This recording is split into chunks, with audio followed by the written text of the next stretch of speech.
Hey everybody, I'm John Granato. I'm on mornings on the bench on ESPN 97.5 and 92.5, and that's Josh Jordan. He's an editor of SportsMapHouston.com, and he's on weekends, Moneyline, on ESPN 97.5 and 92.5. Hey Josh, this week Charles Omenihu was on in the afternoon show, our Wheelhouse show on 97.5 and 92.5, and they asked him about the Deshaun Watson situation and what it was like having him around, but him not playing. He said Deshaun will always be his guy.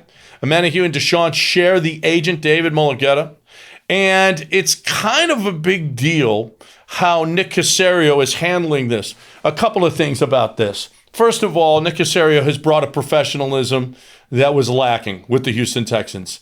Cal McNair, Jack Easterby, Bill O'Brien. It was a joke. Every single move that they made, they were dumb, they were stupid. And now it seems like it really has leveled off, and there's a level of professionalism that didn't exist beforehand. And how he's handling this right now, Mulligetta's got some good players. You don't want to eliminate an agent from your team, especially when he's got some good players. So it's kind of a big deal how he's handling this with Deshaun to see whether or not Omenihu is going to be around long term. No doubt about it. You know, we had this in baseball where teams sometimes didn't want to deal with Scott Boras in the past, certain agents. And now in football with Mulligetta, Forbes magazine named him like the #1 sports agent 2 years ago, something like that. So, I mean, he's coming up. He's got some big-time players. He's got Michael Thomas. He's got Budda Baker. He's got Jalen Ramsey. And so you want to make sure you have at least a good working professional relationship with an agent he's going to represent some guys at some point that you're going to want on your team. So that's a big deal. No, Mulligetta, he's getting the reputation of guys, demanding trades and getting out of contracts. So I'm not sure that all the GMs are going to be thrilled about it. But Charles Omenihu is an interesting guy, a fifth rounder that could turn into one of, let's face it, the Texans don't have any young players. They've got one guy that they drafted in the first round that is playing for them, and that's Titus Howard. You got the Max Sharpings, the Ross Blacklocks. Hopefully Jonathan Granato is going to be a guy that's going to be around. Justin Reed. But other than that, there's not guys that you drafted that are on your team that you can get on the cheap and that are actually good football players. Omenihu's got a chance to quite possibly be your best defensive lineman. So there's a couple of things that are interesting about that. He thinks he can be that kind of guy.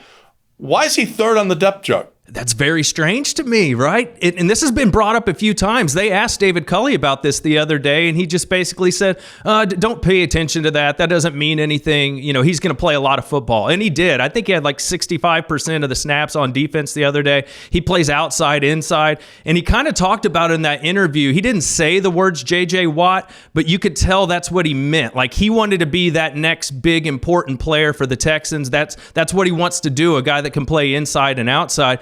And that's important. The Texans definitely need that. But he only has like another 1 year on his deal, and he's making less than $1 million. So he's going to want to get paid, especially if he has a big season here. But you also have to wonder is how they treat Deshaun.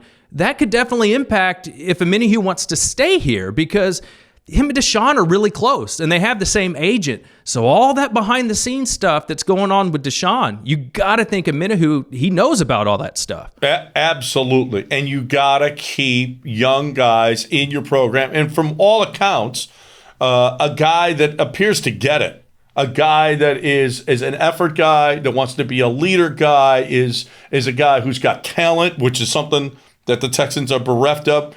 This is a guy that you want to keep around. And I really do think that Nick Caserio has handled this pretty darn well. We don't know his conversations with David Mulligetta behind the scenes. We don't hear that. But they haven't embarrassed Deshaun. They haven't made him stay out there, and watch practice and just be. They've actually handled this pretty darn well, where Deshaun is still having birthday parties and Instagramming and having himself a good time while he's collecting $10 million. And yet the Texans have been quiet about it. I think they're doing a really good job, and maybe, just maybe, Charles Omenihu will convince David Mulligetta that this is where he wants to stay. Yeah, I mean, Caserio's doing some he's fixing the image of the Texans a little bit. You know, a lot of players won't want to come here not just because of the reputation, but because they're not that good. And people always say, well, if you throw enough money at somebody, you can get them to come to your team. But the best players, a lot of teams are going to pay them. So they don't necessarily have to come take a big bag from the Texans because they're going to be in high demand. So I think Caserio's doing a good job of making them look professional and not being too big of a hard ass. You know, like Belichick, I feel like would be demanding that Deshaun starts or he would fine him. And Caserio's not doing that. He's got to make this place look somewhere where players want to come, but he also can't go far the other way like Bill O'Brien, where, you know, you're giving Randall Cobb these long contracts with a ton of money. He's got to walk the line of being more responsible, but also making it look like the Texans is a place where good players would want to come play. Let's please never mention Bill O'Brien contracts ever again on this show. Thank you. Good night.